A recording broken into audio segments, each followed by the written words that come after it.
Hello, Uganda. Good evening and welcome to this edition of the Hot Seat on 933 KFM. I welcome you all listeners across Uganda. The Wednesday panel is all here. And we have the Kivavulayas, the people, the travelers, the travelers, the globe trotters from Europe, from the United States, and also us who have been holding forth. And from Kololo. And from Kololo. Fresh from Eastern Europe. Professor Gerard Kareja from Uganda Management Institute, thank you so much for joining us. Good evening, sir. Good evening. Pleasure to be here. Were you in Ukraine? Kosovo. Fresh from New Orleans, somewhere in Louisiana, in the United States, and the Great Lakes strategic study from the strategic studies. What is the name of your problem now?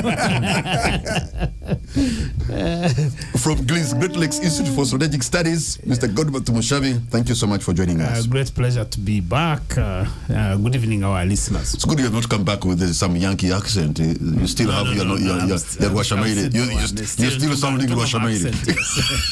That's the good. Accent. And from the President's Office, Senior Presidential Advisor, Mr. Moses Biarhanga. Thank you so much for joining us. Good evening, Patrick. My colleagues who have been globe-trotting, welcome back. We are here. We are still here. We'll see our listeners out there. Okay, so we've been having a week, days of nominations, largely smooth, but to some political actors, others were grabbed off from different places, and now they are in court, especially the NUP candidates, grabbed from different places, but amidst the nomination exercise, it looks like it's becoming increasingly difficult for them because to be grabbed and taken and arrested at a time when you should be explaining yourself what you want to do to the voters is very tricky. Professor Gerard Kareja, I know even if you are out of Uganda, you are following these things all over on social media. But is this like the norm? Is it the normal? Or what do you read in some of this? We are getting closer to the next election, and all these processes which are leading us towards that. We've seen the Electoral Commission heighten its rules. We've seen in the different political parties the primaries and the processes ongoing, and everything is pointing to increased chaos and distortion, and yet we thought that we would be maturing both in terms of internal processes and also in terms of external. But maybe it's also an opportunity to cleanse ourselves. For example, NRM, all those issues, and then the tribunal comes up and some people are maybe happy with the results, but also an increase of independence when you are in a multi-party dispensation. Now the arrests all over, which appeared where NUP is appearing to be being witch-hunted. But again, I've seen people in NUP claim that it is the PFF people who are after them and using state agents. So the whole point is that that's a very interesting scenario. There are a number of subterranean explanations for the political chaos, but two things stand out: money and violence. If not napped in the bud, we may have a significant democratic reversal in this country. So we need those actors, wherever they are, to continue on the path of firmness, rule of law, taking matters seriously, because there are certain things which are strange. What is happening within parties? Unprecedented. Much as we have adversarial politics, of course, someone will say that even the British Prime Minister the other day was just lifted and thrown out of the chamber.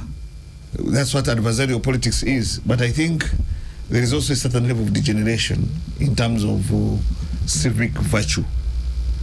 And this degeneration is being seen in terms of leaders, the way they behave, the way they do things. It is being seen in terms of gatekeepers. That is so. To me now, the Electoral Commission, which now its role is going to increase. It has to demonstrate that it is sailing above all these issues. Two, police has been telling us it is preparing for elections. The other day I was in Ruchiga and the police in Ruchiga was saying we are now ready for elections. But readiness means what? Okay, so I want to pick two statements you made in your submission, and I'm going to ask Moses maybe whether he sees it that way, because this is how you view Uganda. We seem to be stepping in some kind of democratic reversals, according to Professor Karieja, and he sees some kind of degeneration from the leaders in the way they handle themselves. Moses, those are very tough statements. That's a very serious observation from a professor. I don't know which leaders, because we are not particular, but of course, during electoral processing or the processes, observance of rule of law has to continue.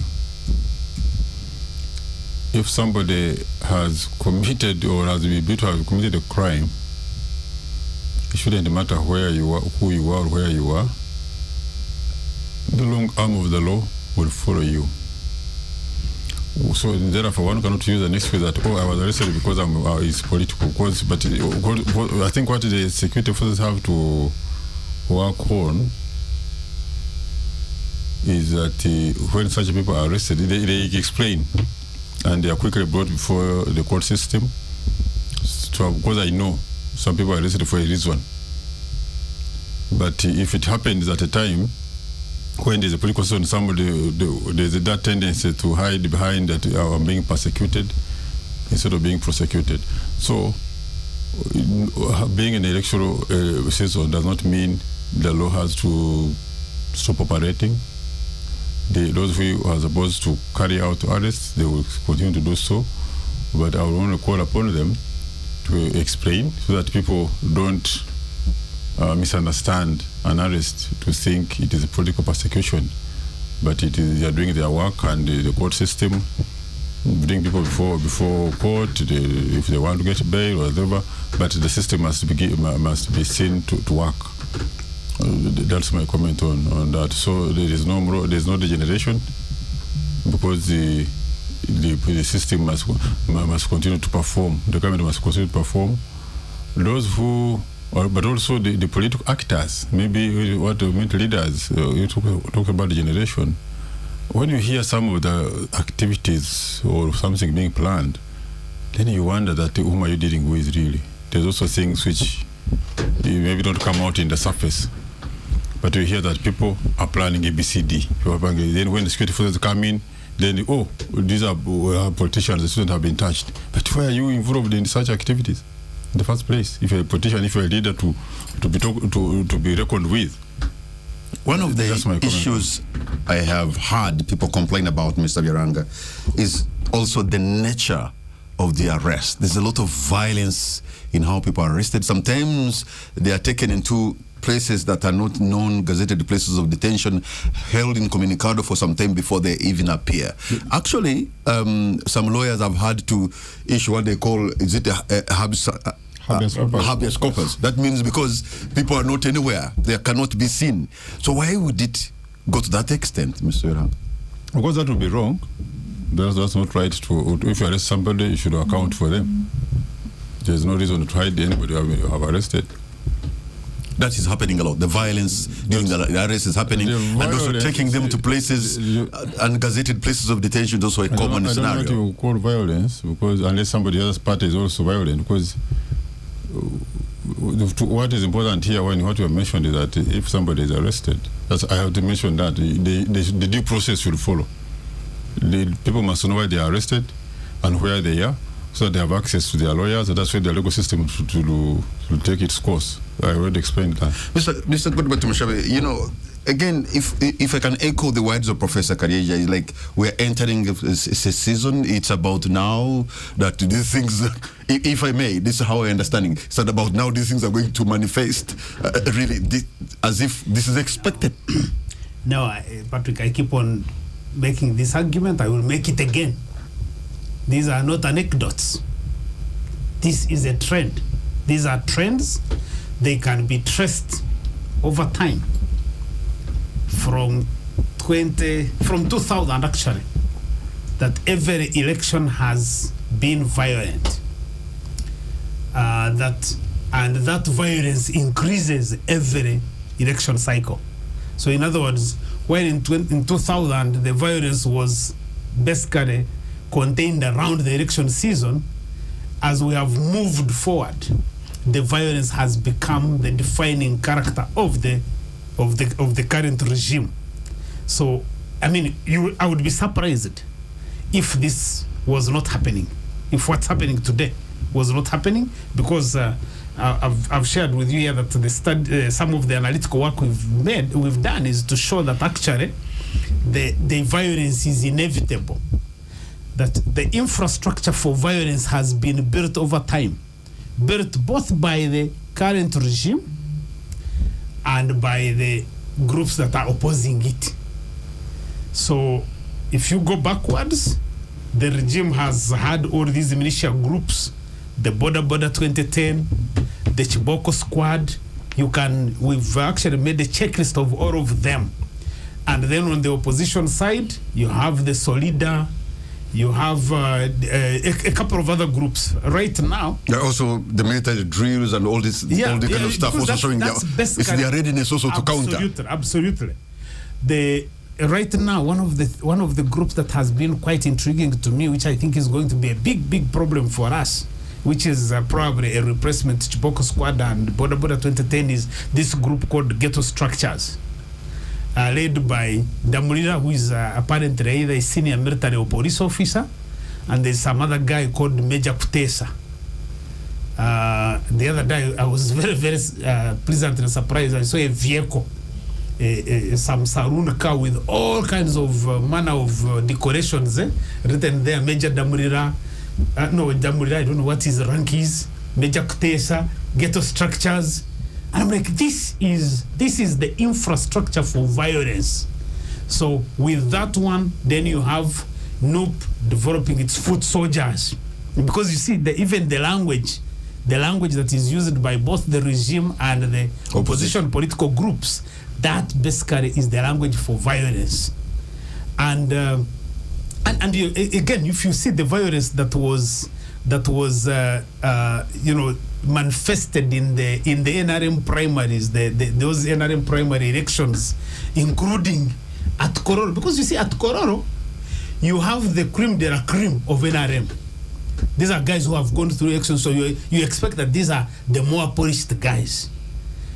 But when you have a situation where these young people are throwing chairs and all manner of material on each other, and those are the people that are leading the country, then you can just predict that all this is happening. Let me end with one point. I was disappointed with my friend Felix Kuraja when he was being interviewed by Kanari Mugume about the arrests, because the arrests now are done by the army. They are not done by the police. The police has not had the practice of going in plain clothes, armed with the numberless cars, with some of them hooded. We haven't had that character in the police. That is the character of the army. So they are the ones who arrest. So Kleja was explaining and said, for him, he can't explain that because it is the police arresting. And he's saying, once these people have presented in court, the question of where they have been should not even arise. And I'm like, man, you can't be security agencies and break the law, and then you are asking citizens to obey the law. So what Moses is describing as rule of law, here rule of law has broken down. I don't know what it takes for people to appreciate that rule of law has broken down, that actually the regime agencies are the ones that are basically are the first violators of the law. Of course, Gerald talked about the Electoral Commission. I think the Electoral Commission is an observer. It's not in charge of elections in this country. I always say the elections in this country are a military operation. You have, if you don't conceive it that way, it means that you don't know what you are up against. Gentlemen, we're going to take a mega milk break. Welcome back. Welcome back to 933 KFM. Gentlemen, you're welcome back. You were back on air. I will. One of these days you'll say a very explosive word and then you cannot even take it back. But you know that we normally don't say explosive things here. You know if only the walls could just have ears and talk. Mr. Godbert Mushabe from GLIS, from the President's Office, Mr. Moses Byarhanga, and from Uganda Management Institute, Professor Gerald Kareja. You know, when I listen to all of you, it appears that both sides. Before that, let me. Godbert talked about General Damulira. Damulira is a Major General. Yes. He's the head of crime intelligence and police. As his deployment.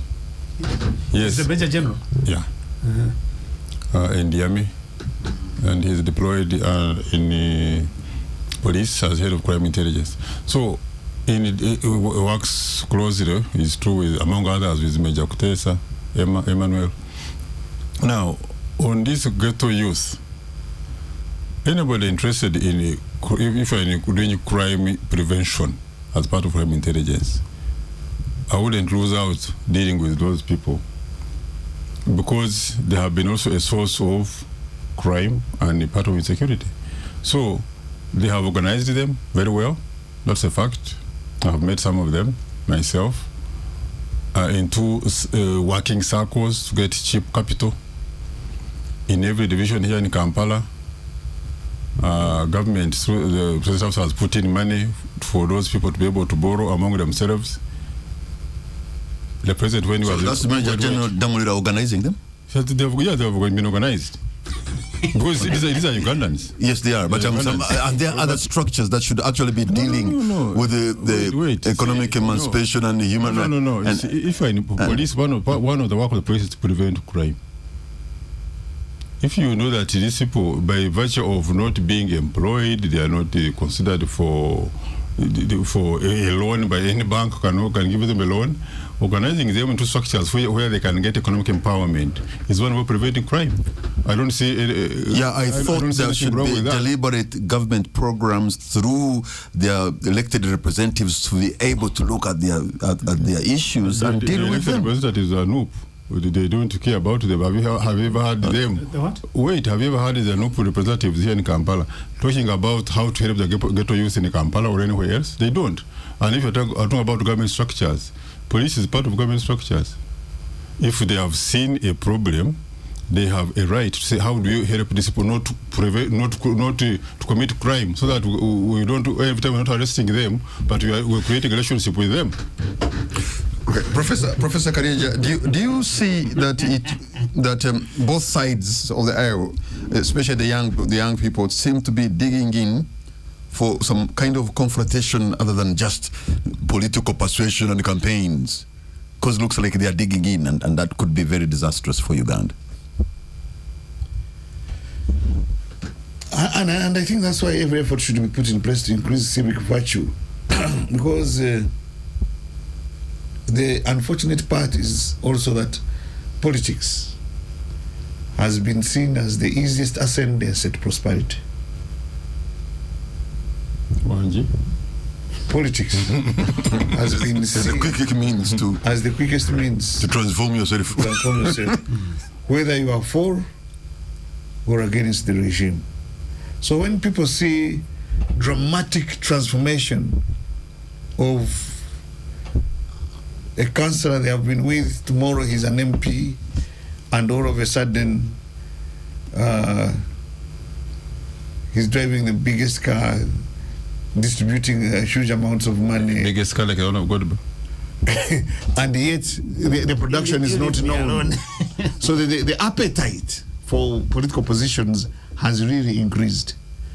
And yet we have a very huge population that we are supposed to cater for in terms of getting employment and putting them into production. And therefore people are finding it difficult to focus on where they can work and earn.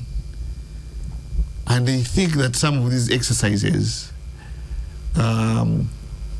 will bring them to the money growth very fast. So the desire to get shortcuts to make money is a challenge with the young people, and they have been shown that politics is one of the paths that can create a shortcut. The other space is of course religion, where people have started their own churches and so forth, and cults, and that is a really huge problem. The second issue is that the toxicity in the political space is not even just us against them. It is now both within us and against them. Yeah.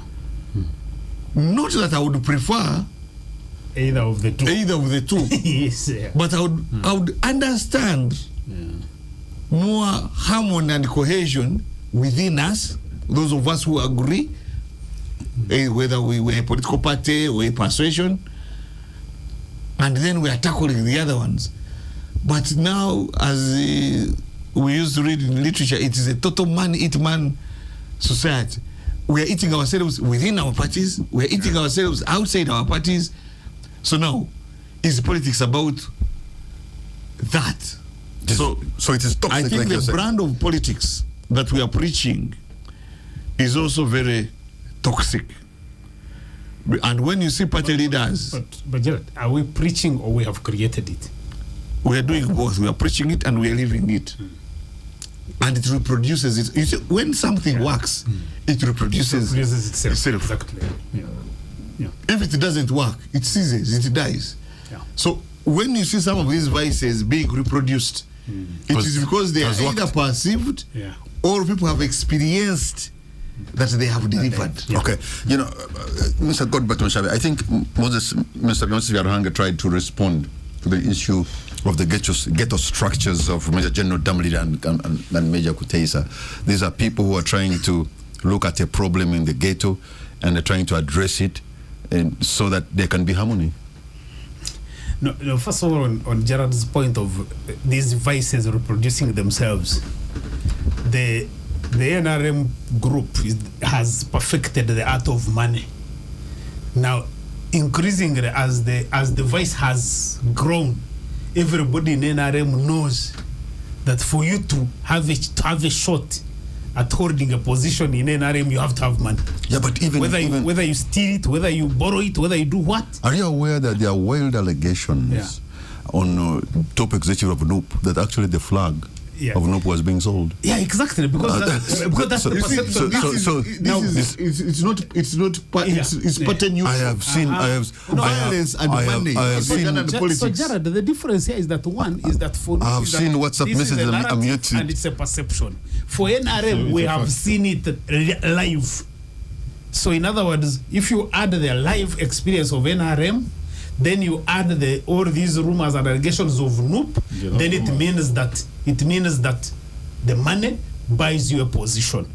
So and this regime has no capacity to stop it because it thrives on it. But on this mobilization, man, sometimes I feel like these Moses' people, they need to count Ugandans some clever. So you have a challenge with the ghetto, and there are different options of how you can demobilize, because you are demobilizing them from supporting NUP and other groups, and you have also different mechanisms of mobilizing. The moment demobilizing them from potential criminality, not really supporting. So I thought that's what he meant. Yeah, because that you could do it with every other group. It's not that the ghetto people are the only people that have potential to be criminals. We have other groups. All of them, some of them around here. The guys who were throwing chairs in Kororo are not ghetto people. They are different. So, but the point I'm making is that when you choose to get a group like the ghetto and then you use the security infrastructure to do the mobilization, whether for economic empowerment or for reducing crime, basically there is a perception that you could get, because this again can be a militia group, because it's commanded by army officers and the like. I'll give you another example.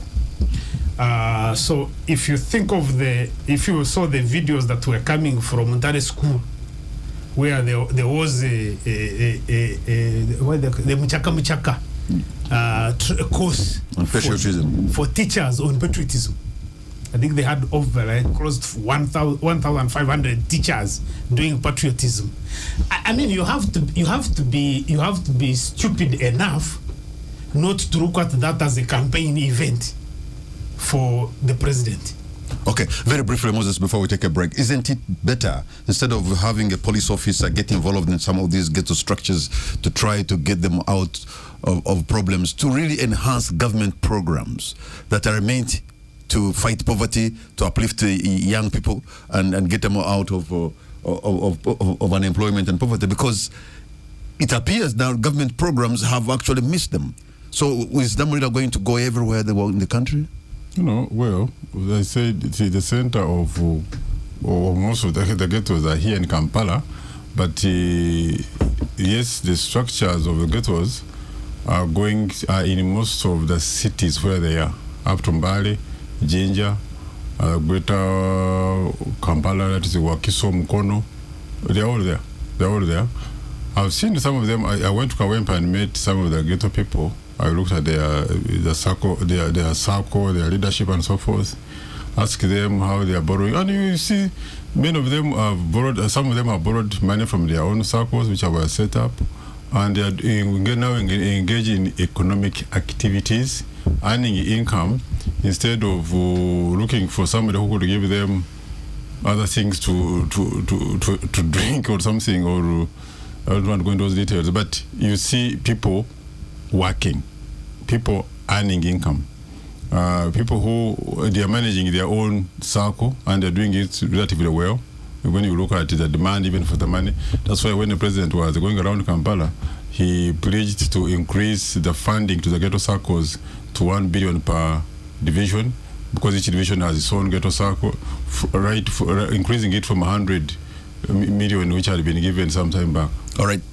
Gentlemen, we're going to take a mega milk break, and the hot seat will be right back. Welcome back to 933 KFM, and my guest this evening, I have Professor Gerard Kareja, Mr. Moses Byarhanga, and Mr. Godbert Mushabe.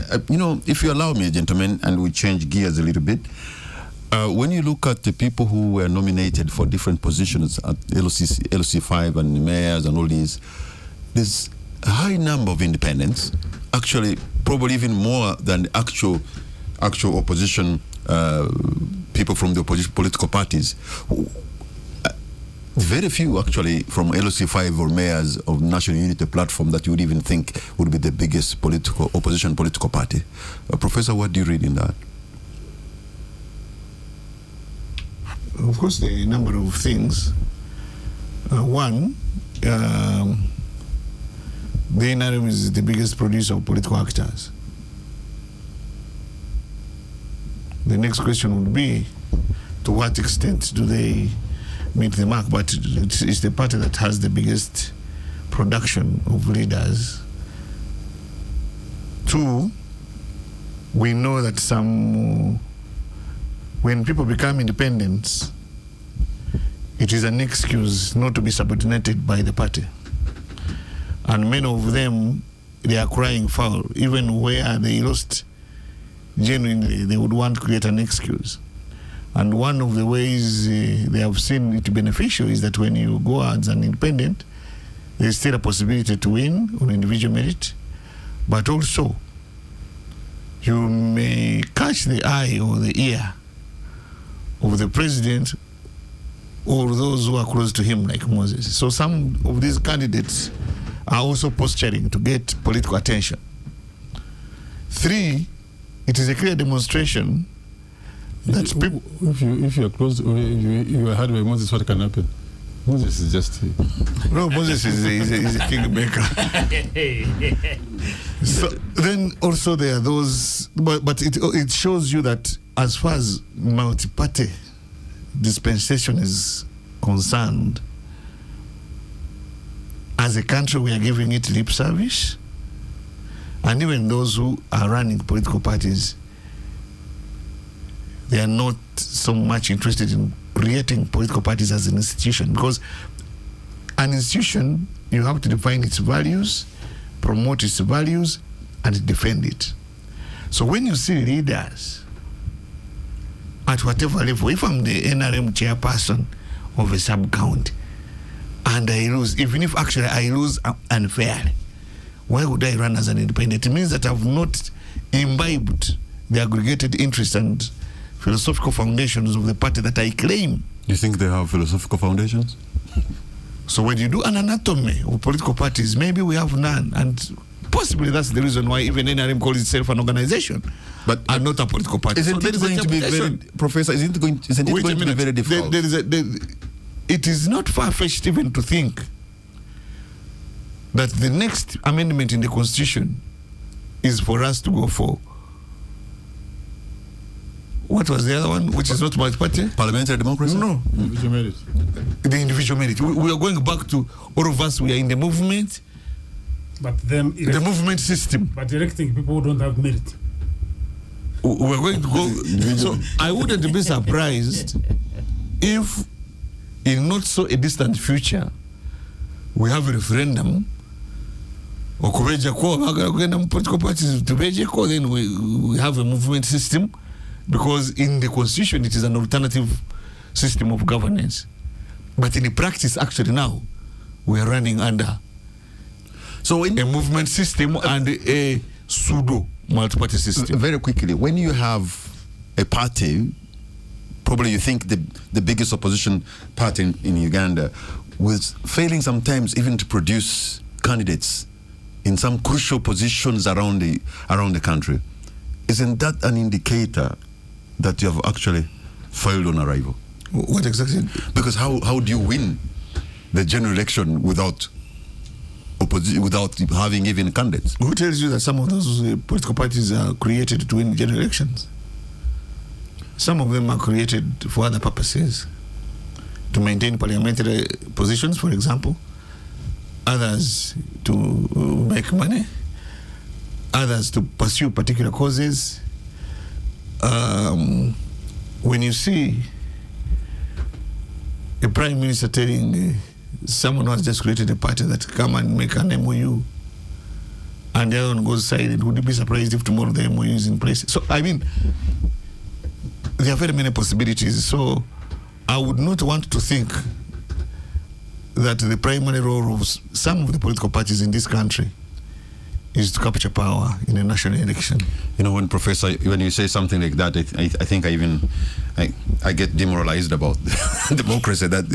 So their aims are what? But Moses, considering what we see, few candidates, you know, for crucial positions, LOC5, mayor of divisions, and all these, very few candidates from the opposition. Your job must be very easy this time around. Obviously, I've told you before here that we are going to win 70% and above. That's for presidential. In fact, for local government, it's going to be much higher than that.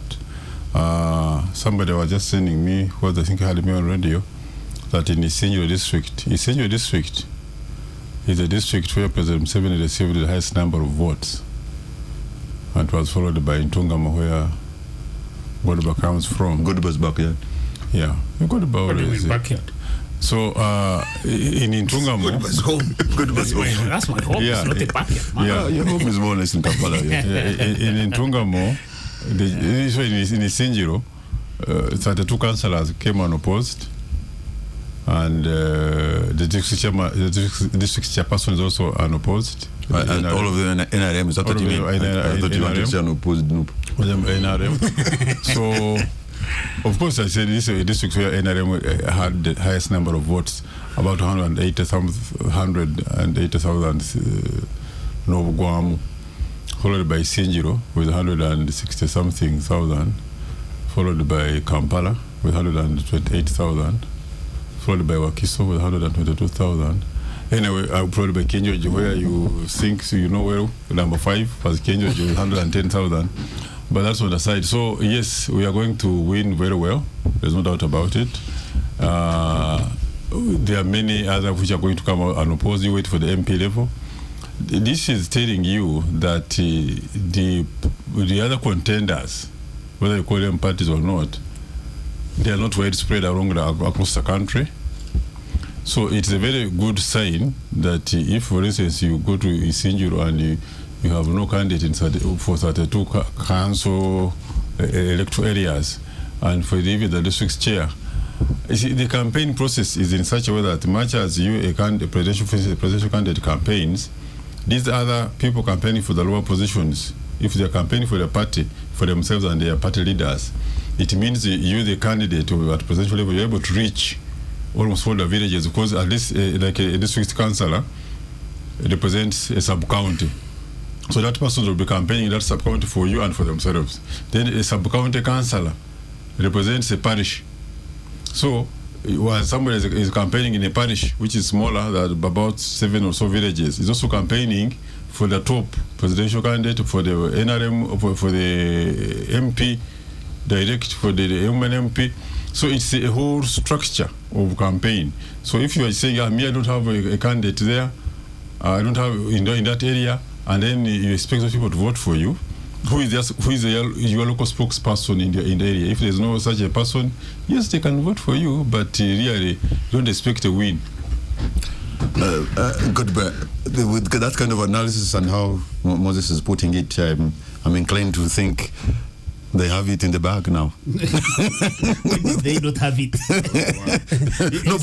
No, seriously. When you look. Yesterday I was looking at the I think it was the Daily Monitor, the New Vision is giving us the places where the nominations have taken place and the parties and the individuals, and then I'm like, oh my God, no. No, Patrick, look, yes. look, guys. I don't know. I mean, maybe I'm the one who has a problem. You're coming from America. Yeah? I'm coming from America. So. No, but seriously, once in a while the Yankee accent comes in and disappears. I have argued time and again that I find it very frustrating as a researcher when you start discussing Ugandan elections as if it was a normal election. I find it frustrating.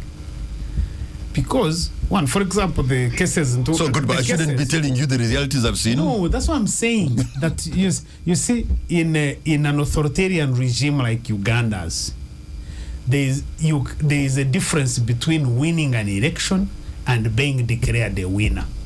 These two are different things. You win an election when the electoral process is organized in such a way that everybody is able to compete. In this Isinjiro that Moise is talking about, Isinjiro is the epicenter of violence in our elections.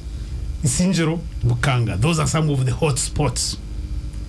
I think it is either I think it's in Isinjiro this particular round where during the NRM election they burnt cars and borders and fought.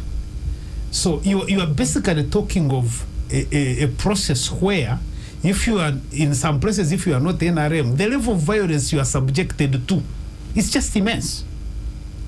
Secondly, you have an electoral commission that is basically an observer of the process. That you can even see they even don't have control over the calendar. The fact that they keep on adjusting every other day, that's basically you don't have control over the calendar. Which calendar do you have control? The election calendar, because they change every other night. No, thirdly, if you have a group like NUP with the level of violence that is being unleashed on NUP and its supporters, and then you say, oh, they have not been able to field candidates. Well, of course you can't field candidates, because you are dealing with both the elections and dealing with how to secure your people. So when we discuss the elections in this country as if we are living in a normal environment, I think we are being abstract. You shouldn't discuss anything. We are being abstract. As far as I'm concerned, as I have said time and again, elections in this country as a military operation. You've seen even Muhoozi, the CDF, basically saying, no, we have to make sure that Museveni gets 80%. So in fact, Moses is even under declaring. I think I said 70% and above. Yeah, and above. So you are aligned properly. So you have the chief of defense forces of the army basically campaigning for a candidate, and then you are saying now we should be discussing who wins which, who has fielded which candidates. I think it's a very lazy discussion to be having in our current environment. Professor, do you think the opposition now probably has reached a level of acceptance that, you know what, the NRM juggernaut, were not able to beat them, fairly or unfairly, whatever you want to call it, because we seem to see some kind of lackluster approach towards politics. The vibrance is sort of gone. Also, you see the number of people who are trying to vie for positions in different areas, the number is reducing. Have they reached that level? Say, you know what, in a democratic process, you know, in a ballot box into a general election, change is not coming to Uganda? In a democratic process. Well, the opposition is are they reaching that level? Say, you know what, the opposition, because the way you say that not all of them are I need to win. Have they reached a point? Have they reached a point where they are like, you know what? You know, the opposition is not homogeneous. There are those who are very idealistic and they believe that they are going in for an election and they will win it. But I think a good number of them have reached a conclusion that they would take certain seats and not others, and that's why they don't even bother to participate in particular constituencies where they think they will. But winning is about numbers. It's a game of numbers. Yes, but you do the counting early. Self-assessment. You don't count election. You don't count votes on election day. So in some cases they have counted them out. Counted themselves out. That he has his count already, and others also have their count. And they always say that what counts in an election is who counts. But Moses, sometimes you seem as NRM to have really strangled the opposition, the level that as if it's not there. And they say a good democracy is also having good opposition. Well, and then if you just go in the whole of Nsinjiro in Tungamo, they're saying unopposed and opposed and opposed. No, that doesn't sound like good democracy. No, it's the best democracy. Because the people have decided, if you have no candidates now, should I get a candidate for Nupi in Nsinjiro to be a good system? So if they don't have candidates there, the parties grow. So these are just you see. But Professor is right. I remember when we were doing political science at Makerere. It's true there are parties which are formed not to win, but to maybe express an idea. Some might target parliament, some could target local governments. Others could come in to be the balance of power. Sure, for instance, like UPC normally, they have been targeting parliament, and even in the particular region. And that's it for them. They're okay. They have their 12 members of parliament. It's fine. They are there. They're not going to disturb you at presidential level. They use it and negotiate their package. And they're not going to disturb you at presidential level. So if you know your weakness, you can say, okay, me, I'm not going to go everywhere because I can't win there. Like maybe I can get some support here. Then that's okay. It doesn't mean that in a multi-party system, every party must be everywhere. But if you want to win, you must ensure that you are in a majority of, you are almost everywhere so that you can get majority seats. But if you don't get majority seats, that's also good for you. Now, if NRM is able to get majority seats, then leave us get them. What's the problem with it? Our line is to ensure that we work for the country.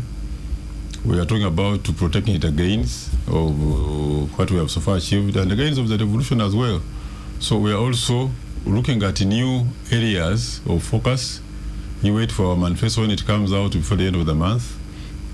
It is really protecting it against and looking at new areas of focus in all the sectors. Good, but what should all those who would want to get into power actually do this time around so that probably they can have hope of carrying the day? Is it a message? Is it defiance? Is it what? No, incidentally, or there is no way? Incidentally, I don't believe that people should aspire to get into power for the sake of it. They should get into power because they have an agenda, and an agenda that is good for the country. So they should have a good message, a good manifesto, a good manifesto. No. It's not even about good manifesto. So what is the problem? What is the challenge we are facing with? What the challenge we are faced with is that we have a thickening authoritarian regime, We have now a situation where, when you look at the way President Museveni has organized his thing, he's almost creating a monarchy where he wants his son to succeed him, and all the infrastructure of the state is organized to achieve that. So the violence you see in the elections, the money you see, is all designed to do that. So, and that's why I think that incidentally, unlike many other people, President Museveni, with his ingenuity, he acknowledges that his biggest threat is not any of these other political groups, but NUP. Because NUP has a message. In fact, the NUP message of protest vote is a very, very winning message. That's why the violence has to be basically targeted on NUP. The protest vote is a protest vote by all of us. If I don't like the reversal of the democratic reversals that we are seeing. So you're NUP? Yeah, I am an opposition. You said the protest. Okay. Oh yeah, so I actually so I would deliver a protest vote, not for NUP but for Uganda. So I don't like the democratic reversals that we're experiencing under NRM. I don't like the broken healthcare system that I see. I don't like an education system that has produced over 26 million children that have not reached primary 7. I don't like this city, the chaos that you see in Kampala here. Almost you are besieged. I don't like it. So I should protest against this regime. Whether I was NUP, whether I'm NRM, whether I am DP, it doesn't matter. I need to be able to say, I don't like what is happening. Okay, this is what we're going to do. Have our concluding remarks. Let me begin with you, Professor Kareji.